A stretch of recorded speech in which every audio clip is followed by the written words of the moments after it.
Loved music since he was in elementary school. Our Musician of the Month is focused on forging a path in the industry. Spencer Garner, a junior at Franklin County High School, not only loves playing music, but producing it. Yes, it's awesome. As Sylvia Castaneda learned, despite a physical challenge that may stop many from taking on music, it has not stopped Spencer. My name is Spencer Garner. I'm a junior at Franklin County High School, and I'm the Musician of the Month. So when it comes to music, I started piano when I was 6. I can play piano, try my hand at organ, drums, try my hand at harmonica, a little bit guitar. I was born deaf in the left ear, and I've never let it stop me. So my right ear, I believe it compensates for it. I have what's called a relative pitch. So I can hear some notes. I can't exactly identify them, but set me down at a piano or a guitar, and I can get you that note. Musical influences range from Grammy award-winning artist John Mayer, jazz organist Corey Henry, to Rock and Roll Hall of Fame inductee Marvin Gaye. But being a studio musician isn't Spencer's only interest.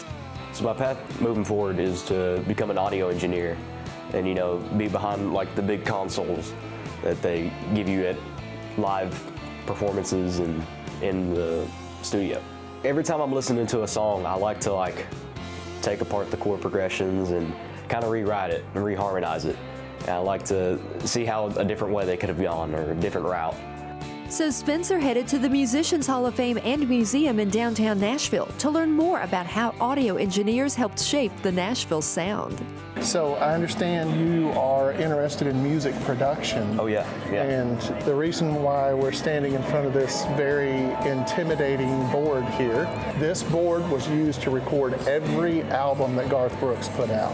To look at the board and see all the markings that are still, there's a GB, that's Garth Brooks. Yeah. And sometimes you'll see on these historic boards, you still have the tape from the original sessions, and it's really cool, man. What do you think about that board? I mean, you want to work on that one? Yeah, I would love to work on that one. That's total control right there. So we're standing here in front of a recording console that came out of Owen and Harold Bradley started a studio that they later sold to CBS Records, but in that studio and on this board, they recorded acts like Patsy Cline, Kitty Wells, Loretta Lynn, Conway Twitty, and so many more. They basically were responsible for the creation of the sound that makes Nashville Music City. Yeah. I mean, that's millions of dollars worth of songs on this console alone. No kidding. Spencer, we're standing in front of a very historic thing here. You see the monumental size of this. We actually had to build part of the museum around this tractor trailer truck. This is called the Enactron. We're going to go inside and take a look.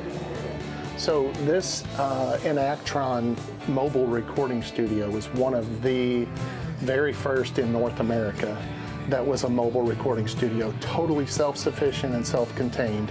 But this room that we're standing in was the vocal booth, but it also, he would record one track at a time because they could be in here and sing all the vocals, and then they could change to guitar and all that. But it was tracked on this soundboard. And again, this is the fun stuff that you see. We actually have more of these, but they're the markers where the different artists would play. But inside of this mobile recording studio, over 40 albums that had #1 songs on them recorded. Probably the most significant was Dolly Parton and Emmylou Harris and Linda Ronstadt did their trio album in this trailer. Spencer, this piano that you're playing here, not everybody gets to do that. You're getting to do that because you're the Musician of the Month. Okay, yeah.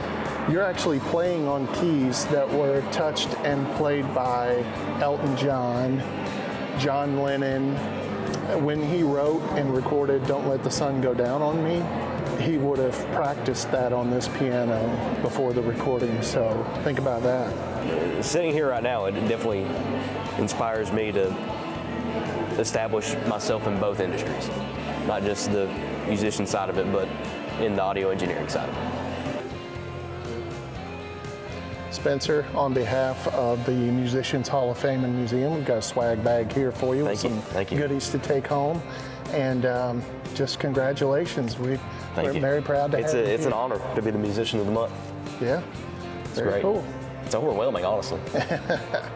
What's not overwhelming? A goal he plans to attain. Some of the names I hope to be up there with are people like Glenn Campbell and the Blue Moon Boys and the Funk Brothers. I want to be up there with all the big names. We are rooting for him. Spencer, he is so serious about music production that he's already checking out the audio engineering program at MTSU. Good school for it. His brother is already there. He's taken Spencer into a studio to record and produce. We can't wait to see what Spencer does next.